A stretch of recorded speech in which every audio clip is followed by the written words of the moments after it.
Olá a todos. Nós hoje trouxemos o livro Estante da Vida, que é uma obra psicografada por Chico Xavier, com mensagens do Espírito do Irmão X.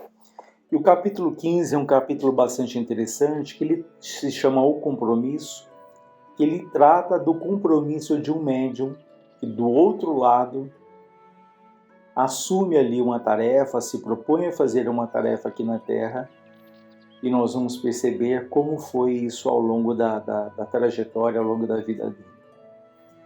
E aqui fala então, inicia com dois espíritos trabalhadores, que eles são chamados ali para auxiliar um caso doloroso de obsessão de uma família, em que uma jovem passava por esse processo tão difícil, tão doloroso.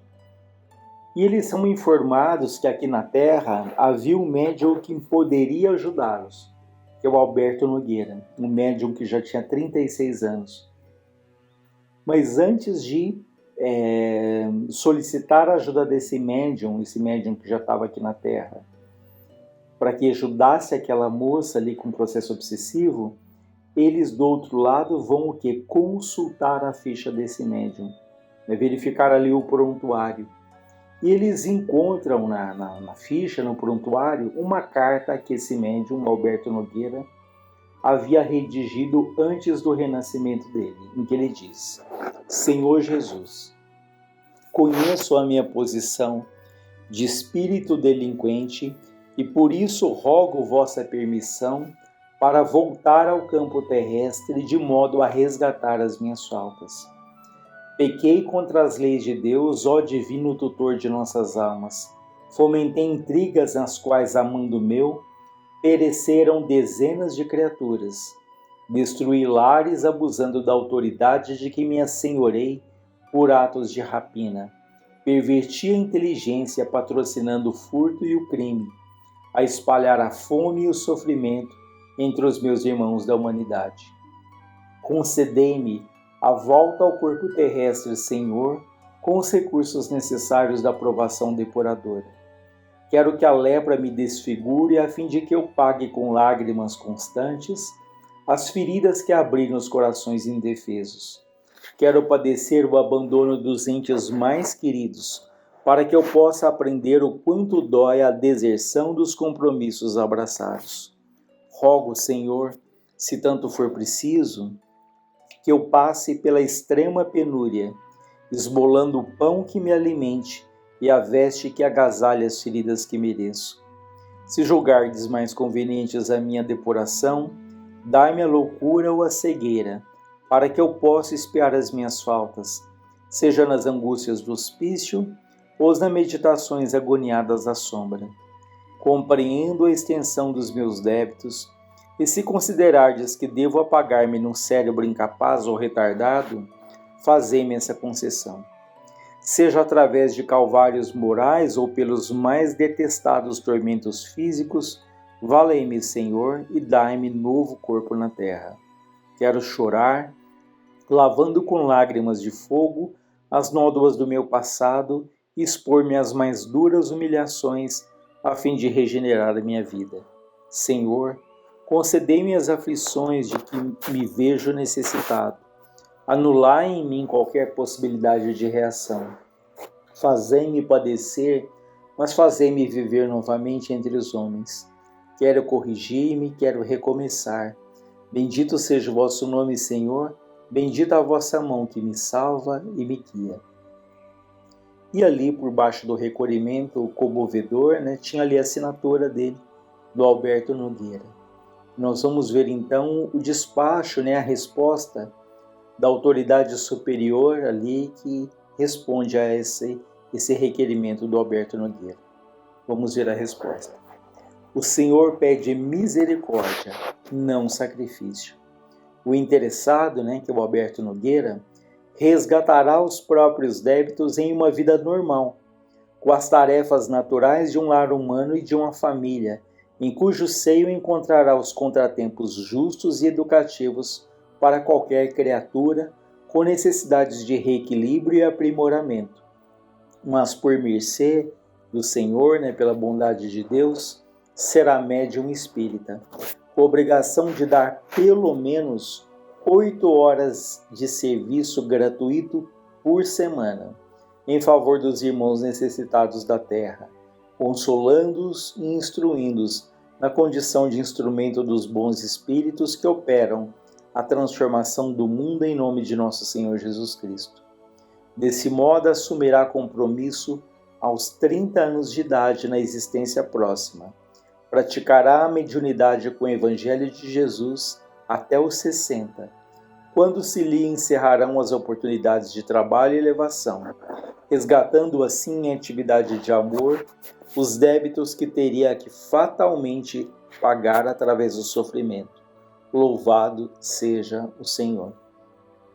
Então é surpreendente, né, que ele faça ali pedidos de situações extremamente difíceis, né, como a lepra, doenças seríssimas, como o abandono ali dos entes mais queridos, uma extrema pobreza, enfim. Ele relaciona ali uma série de provas de muita resignação, de muita resistência, de muita dedicação. E, no entanto, ele recebe essa resposta, que ele teria a vida numa família normal, né, numa vida normal, a família, claro, com os desafios que qualquer família nos convida, né, as alegrias, as dificuldades, mas que ele iria trabalhar ali como médium espírita dos 30 aos 60 anos, ou seja, 30 anos aí de trabalho intenso, doando 8 horas por semana ali ao trabalho espírita, né? E aí nós vamos perceber o que acontece a partir daí, né? Porque aqueles dois espíritos trabalhadores ali espirituais que deveriam ajudar aquela moça, eles procuram aqui, então, o Antônio aqui na Terra. Eles intuem a mãe dela para que a mãe dela procure o centro, que lá estaria o Alberto, não o Antônio, o Alberto. E chegando lá, o que eles percebem? Que ele não estava lá, né? E telepaticamente eles conversam com o dirigente da casa e recebem a informação de que o Alberto abandonara a pontualidade e raramente aparecia ali no centro. Ou seja, foi abandonando gradativamente o trabalho que ele tanto pediu, né? E aí, então, o que esses espíritos fazem? Eles intuem essa senhora, a mãe daquela jovem com grave problema obsessivo, a ir até a casa dele. Chegando lá, né, ela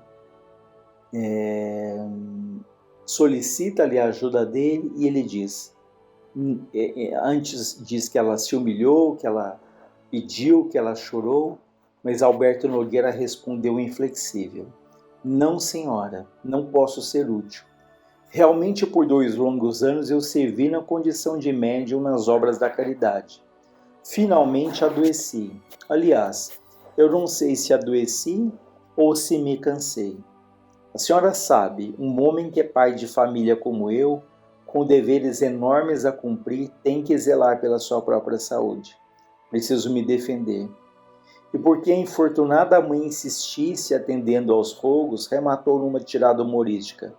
Ele diz: a única criatura que trabalha dando de si sem pensar em si, que eu saiba até agora, é só o burro. Saímos como entramos, os espíritos trabalhadores orientadores dizem. Saímos como entramos, carregando o mesmo problema, a mesma inquietação. Aquele espírito valoroso que pedira a lepra, a cegueira, a loucura, a idiotia, fogo, lágrimas, pobreza e abandono, a fim de desagravar a própria consciência, né, a fim de amenizar a própria consciência aqui na Terra, depois de se acomodar às concessões do Senhor, esquecera todas as necessidades que lhe caracterizavam a obra de reajuste e preferia a ociosidade, né, a preguiça, enquadrando em um pijama com medo de trabalhar. Então veja, é um relato bastante interessante. Um ponto bastante importante é que o resgate dele seria feito o quê? Grande parte através do trabalho ali mediúnico. Ou seja, não é o olho por olho dente por dente. Não é porque ele errou tanto no passado que ele pagaria ali na mesma moeda, da mesma maneira. Há uma frase que nos ajuda a compreender isso, que ele diz que um gesto de amor cobre uma multidão de erros. Então os nossos erros não podem ser apagados, eles não podem ser colocados ali debaixo de um tapete, ainda que a gente fizesse ali algum ritual, que rezasse, infinitas orações, isso não apaga. A prece nos dá o quê? A força para enfrentarmos essas dificuldades que um dia foram criadas. Mas, pela atitude, pelo trabalho no bem, nós podemos ter as nossas provas o quê? Amenizadas, que é o que estava previsto acontecer para ele. Dentro do trabalho ali que ele faria durante 30 anos, isso seria de vital importância para o resgate de tantos erros que ele tinha no passado e que ele tinha essa consciência clara quando ele estava do outro lado. Então vejam que nesse momento aqui desse relato ele tinha 36 anos, ou seja, ele começou aos 30, estava com 36, ele teria mais 24 anos ainda de trabalho intenso ali junto ao centro espírita. No entanto, por comodidade, como aqui diz, ele acaba abandonando, e deixando ali de ajudar tantas pessoas que poderiam ser beneficiadas pelo trabalho dele.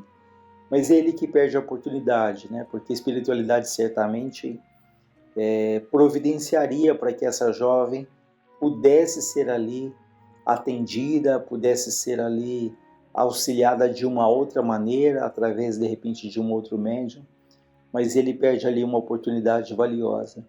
E cada um de nós, sem exceção, quando nós reencarnamos, quando voltamos aqui para a Terra, cada um de nós tem um propósito. E é uma pergunta muito frequente que nos fazemos. Qual será a minha tarefa? O que será que eu prometi do nosso lado? E temos ali o desejo, imaginamos trabalhos que poderiam ser feitos, mas antes de pensar naquilo que nós gostaríamos de fazer, nós temos que pensar onde eu estou nesse momento. Qual é o trabalho que me foi concedido, seja um trabalho material ou espiritual? Qual é a família na qual eu renasci? Qual é o meio social em que eu me encontro? Quais são as pessoas que eu convivo?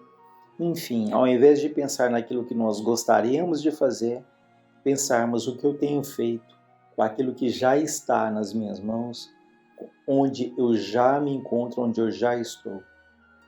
Isso que vai dando uma significação para os nossos dias, para a nossa vida. E se estivermos ligados a Deus, com o pensamento ligado ao nosso espírito protetor, nós vamos ter a intuição daquilo que deve ser feito.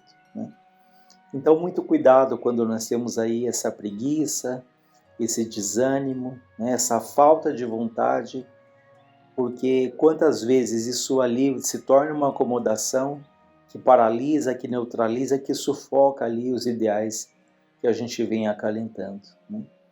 Então, certamente ele teria as outras oportunidades, talvez até em outras existências, mas certamente em condições mais severas, mais difíceis, porque ele teve tudo que era possível ali, ele teve o suporte da espiritualidade, e no entanto, ele acaba se deixando levar pelo comodismo, se acomodando ali. E ele diz que ficou doente, quem sabe até o trabalho espiritual teria amenizado, ou talvez até curado, se ele tivesse esse merecimento, esse processo aí da doença do qual ele reclamava. Então, façamos aquilo que nos cabe, começando pelas pequenas coisas. Jesus disse que quem é fiel no pouco também é fiel no muito. Então, que ainda que consideremos que sejam pequenas coisas, que elas sejam feitas ali com amor, com alegria, com bom ânimo, e que isso possa ali de fato servir para o nosso aprimoramento, para o desenvolvimento da nossa sensibilidade e também ajudar ali a vida de tantas e tantas pessoas que muitas vezes esperam ali um sorriso, uma palavra ou um nosso silêncio.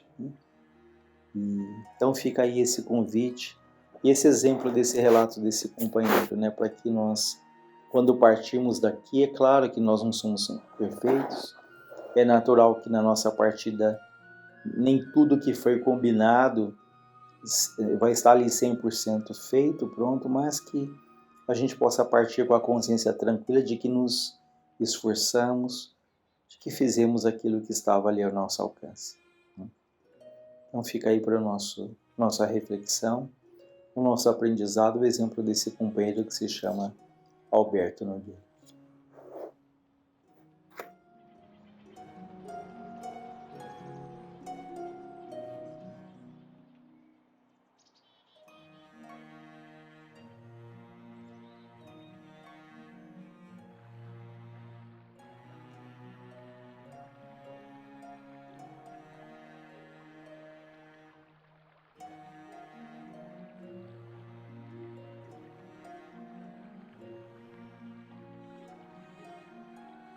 Saudações a todos!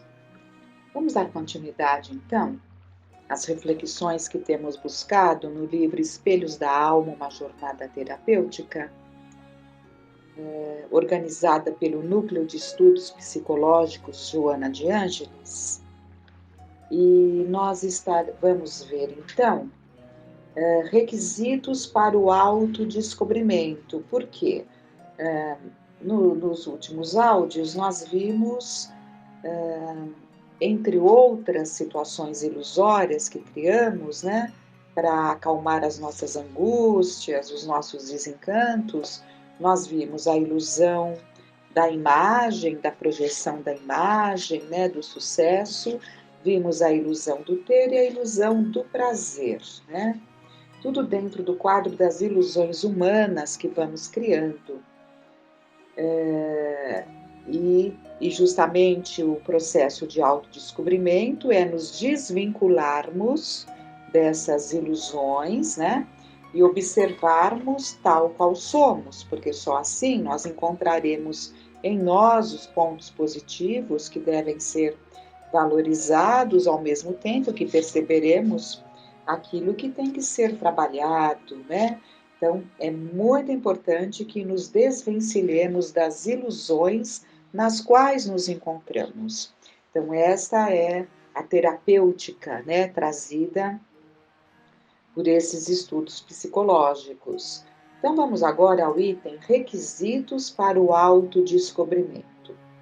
Ao tempo em que nos libertamos das ilusões, a jornada de autodescobrimento exige alguns pré-requisitos, destacados por Joana de Ângeles da seguinte forma, abre aspas, fazem-se imprescindíveis alguns requisitos para lograr-se o autodescobrimento com a finalidade de bem-estar e dos logros plenos, a saber. Então, vamos lá. Insatisfação pelo que se é, ou se possui, ou como se encontra. Desejo sincero de mudança, persistência no tentame, disposição para aceitar-se e vencer-se, capacidade para crescer emocionalmente. Então, vamos retomar aqui essa ideia, né, que é colocado que alguns pré-requisitos precisam ser destacados, esses para nos libertarmos das ilusões. Esses pré-requisitos são trazidos pela Joana de Ângeles. Então, são imprescindíveis, como eles colocam. Então, vamos ver quais são, novamente. Insatisfação pelo que se é ou se possui, ou como se encontra. Desejo sincero de mudança, persistência no tentame, disposição para aceitar-se e vencer-se, capacidade para crescer emocionalmente. Temos ao nosso dispor uma máquina fantástica, o corpo humano, trabalhada durante eras para possibilitar ao espírito manifestar sua consciência e evoluir. Mas o desconhecimento que temos das próprias potencialidades faz com que mal utilizemos as ferramentas que temos ao nosso alcance. Isso é muito, muito importante. Jesus destacou tantos talentos que recebemos os talentos necessários, mas é preciso trabalhar esses talentos, é preciso multiplicar esses talentos e não enterrá-los, e não esquecê-los, e não negligenciá-los. Então, justamente esse trabalho é muito interessante, porque senão nós acharíamos até impossível, né? Focarmos naquilo que há de ruim em nós e nos castrarmos, não fazendo mais, sendo que a gente sabe que a castração não leva à melhoria. A castração é como um rio represado, aberto o dique, lá saem aquelas águas. Então, a castração traz resultados deploráveis, né? Então, não é pela castração. É justamente pela diluição, é justamente pela valorização do que temos de bom. Então, tudo que fizermos de bom vai aos poucos diluindo aquilo que temos de mal. É um processo natural, natural. Focar o que há de bom em nós e será diluído naturalmente aquilo que há de mal. É isso, né? Então, dito de outra forma, o problema não é o que somos, mas da nossa limitada forma de perceber a vida que faz com que desconheçamos o próprio potencial que dispomos. Contra essas limitações é que temos que lutar. Então vejam, que são pontos altamente importantes, constantemente trazidos, né, em toda a nossa literatura, recomendada, né, as obras básicas e as que vieram ali ajudar no desenvolvimento das ideias confiáveis, né, nos trazem essa problemática, né? Mas é muito importante estarmos revendo dentro dos conceitos, dentro das colocações, né, da psicologia moderna, né? Então vamos. O ser maduro não briga contra as circunstâncias externas da vida. Então, ser maduro. A psicologia espírita nos ensina que a vida nos dota de todo o necessário para que a realização plena do ser se efetive, que são os talentos. Nós trazemos tudo o que é necessário. O que nos cerca, incluindo os recursos que dispomos, surge como decorrência da boa ou má aplicação dos valores no passado. A aplicação de valores no passado também devemos levar em conta as necessidades do processo evolutivo que, às vezes, colocam alguns empecilhos no caminho como forma de desenvolver as aptidões do espírito na adversidade. Isso é natural, isso nós compreendemos perfeitamente. Tudo aquilo que você teve com muita facilidade e desprezou ou usufruiu de forma indevida, é natural que você tenha ali, na construção da sua nova experiência, que passar por desafios, que ultrapassar desafios para se alcançar um determinado objetivo. É o aprendizado da valorização. É importante que entendamos que ninguém precisa perder para valorizar. É preciso que valorizemos antes que necessitemos da perda, da dificuldade maior para aprendermos a valorizar. E o item seguinte, desejo sincero de mudança. Até que ponto eu estou disposto a lutar pela mudança que desejo? Muitas vezes, por mais incômoda que pareça a situação, o ego imaturo vê ganhos em permanecer na situação na qual se encontra, mesmo reclamando dela. E desta forma, nós mesmos boicotamos a mudança que dizemos querer. É preciso ter coragem para assumir isso. É preciso ter coragem, sim, para assumir aquela resposta dada no Livro dos Espíritos, que não há arrastamento, não há tendência, não há viciação que não possa ser vencida. E que o que acontece, nos colocam eles, é que nós falamos que queremos, mas na verdade o que nos falta é a vontade. né? Ou seja, falamos com os lábios, mas não desejamos a mudança. É isso que acabamos de ler aqui. Recordo-me de uma paciente que se queixava constantemente. Dizia que ninguém a compreendia, que a família se afastava quando ela mais precisava, e tudo era motivo de reclamações. Ficava perguntando-me por que ela não modificava essa situação. No percurso da análise, ela deixou transparecer uma dependência financeira muito grande da família. Eu vou até ler novamente porque é muito comum esse tipo de situação. Recordo-me de uma paciente que se queixava constantemente.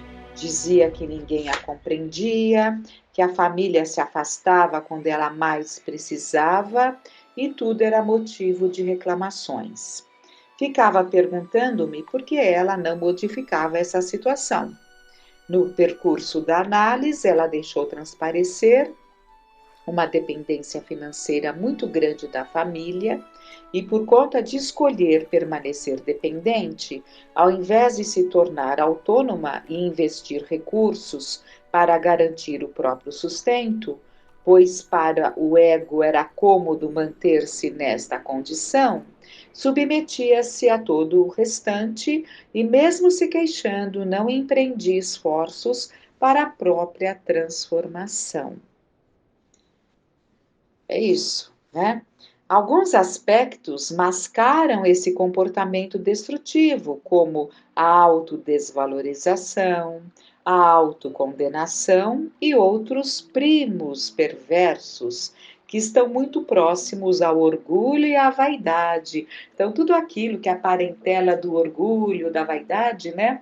Que seriam ali os primos, eles se incumbem, né?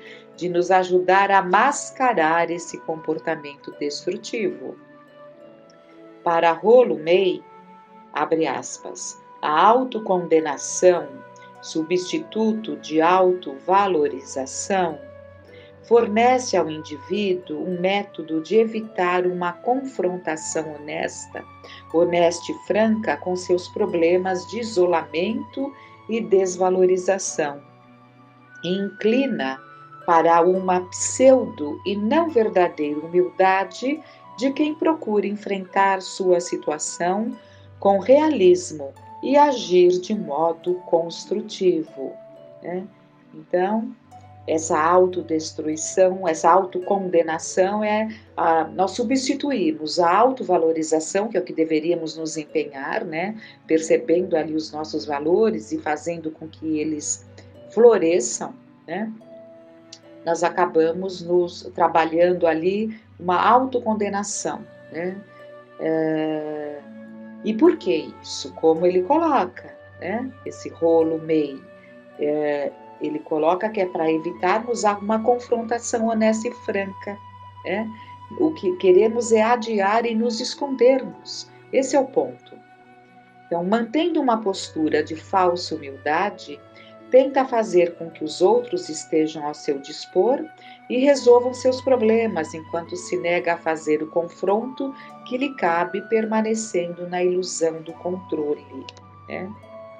Por isso mesmo, a vontade sincera deve conduzir a jornada de autodescobrimento sem queixas, autopiedade ou justificativas de que aguardamos as condições ideais para a batalha necessária.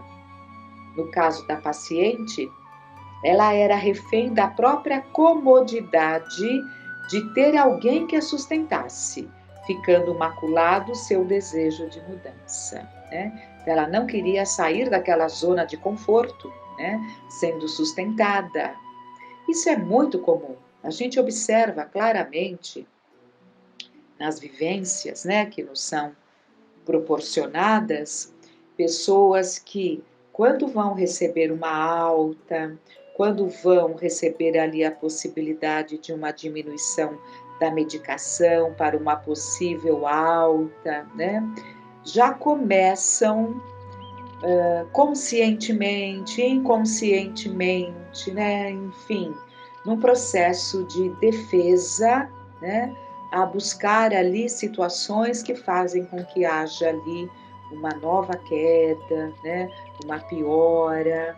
É muito interessante isso, é muito interessante, especialmente quando vai se enfrentar uma retomada de trabalho, quando alguém que estava ali por alguma razão emocionalmente desinteressado, incomodado com um determinado trabalho, um setor de trabalho ali, do seu sustento, né?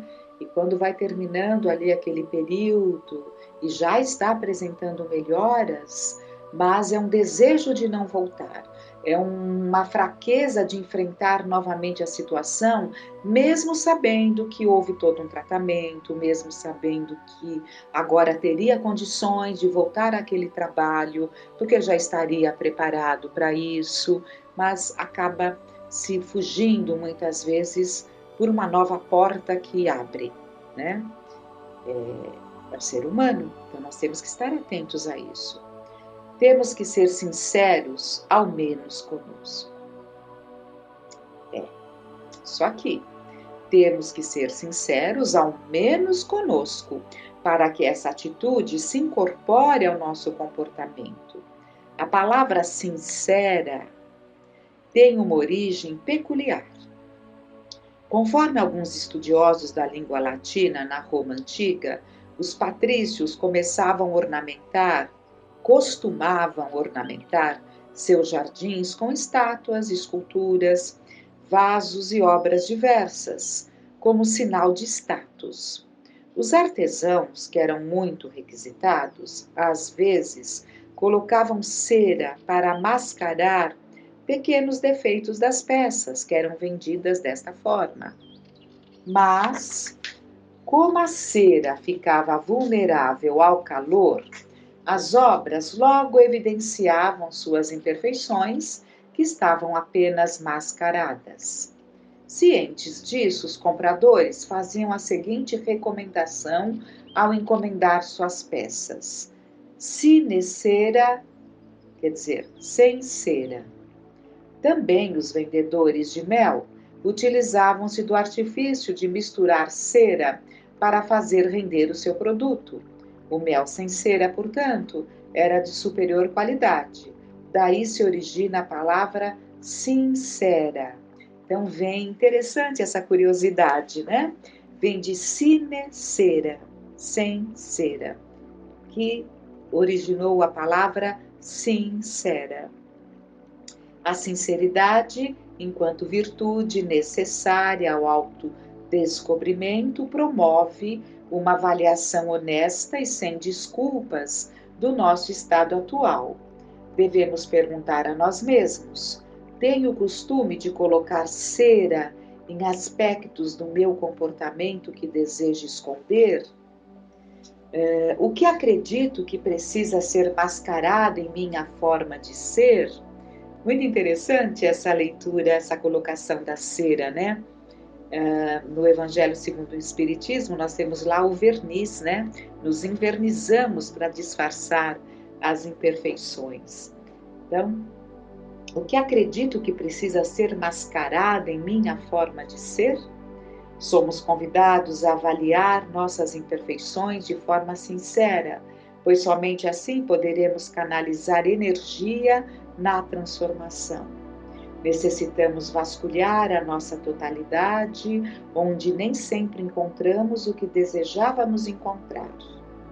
Encontradas as falhas, aí se encontram as questões a serem trabalhadas. Aliada à sinceridade, a vontade torna-se fundamental para qualquer projeto de transformação.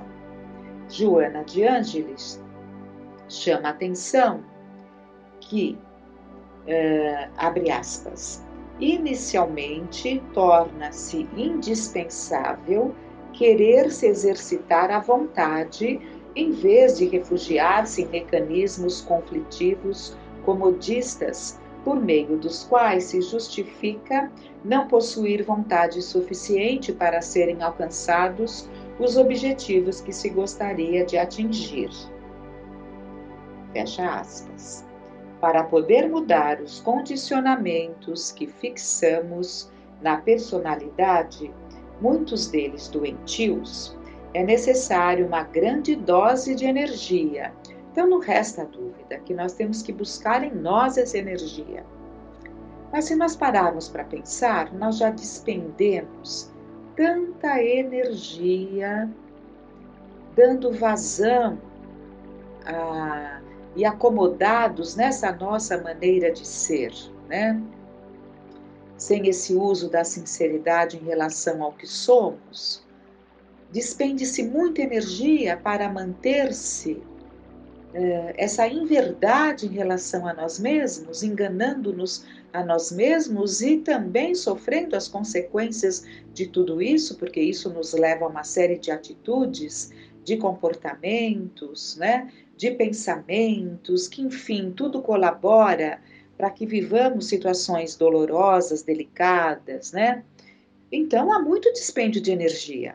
Então, por que não canalizar essa dose, essa grande dose de energia para um combate efetivo? Para o bom combate, como nos alerta Paulo de Tarso. Ele dizia, é necessário não, combati o bom combate, porque antes ele havia combatido, né? Com todas as forças dele, mas de forma indevida, de forma equivocada, como Saulo. Como Paulo, ele afirma: combati o bom combate. Então é isso que nós temos que buscar. A vontade é essa energia transformadora que, aliada ao self, que é a nossa verdadeira essência, o nosso eu essencial, né?